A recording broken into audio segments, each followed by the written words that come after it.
They searched about and soon found the marks of Troll's stony boots going away through the trees. They followed the tracks up the hill until, hidden by bushes, they came on a big door of stone leading to a cave. But they could not open it, not through all they pushed, while Gandalf tried various incantations. "Would this be any good?" asked Bilbo, when they were getting tired and angry. "I found it on the ground when the trolls had their fight."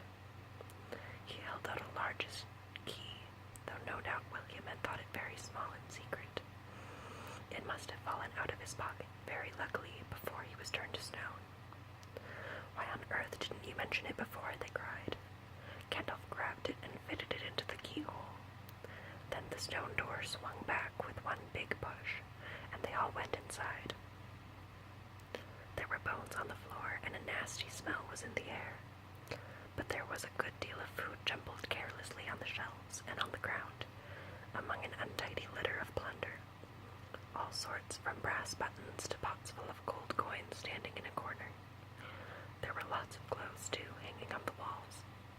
Too small for trolls, I am afraid they belonged to victims, and among them were several swords of various makes, shapes, and sizes.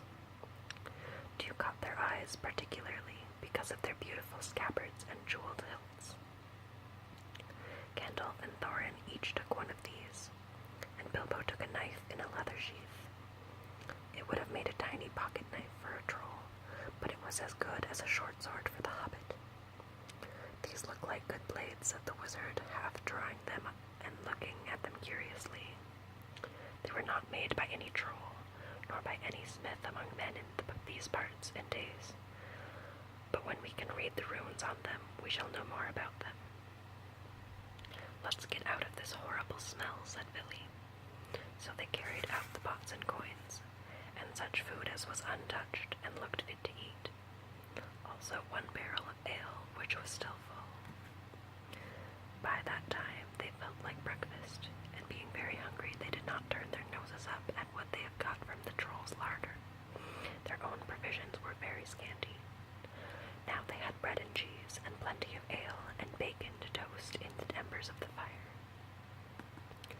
After that they slept, for their night had been disturbed, and they did nothing more till the afternoon. Then they brought up their ponies, and carried away their pots of gold, and buried them very secretly, not far from the track by the river, putting a great many spells over them, just in case they ever had the chance to come back and recover them. When that was done, they all mounted once more and jogged along again on the path towards the east. "Where did you go to, if I may ask?" said Thorin to Gandalf as they rode along. "To look ahead," said he. "And what brought you back in the nick of time?" "Looking behind," said he. "Exactly," said Thorin, "but could you be more plain?" "I went to spy out our road. It will soon become dangerous and difficult. Also, I was anxious about replenishing our small stock of provisions. I had not gone very far, however, when I met a couple friends of mine from Rivendell." "Where's that?" asked Bilbo. "Don't interrupt," said Gandalf. "You will get there in a few days now if we are lucky, and find out all about it. As I was saying, I met 2 of Elrond's people. They were hurrying along for fear of the trolls. It was they who told me that 3 of them had come down from the mountains and settled in the woods not far from the road.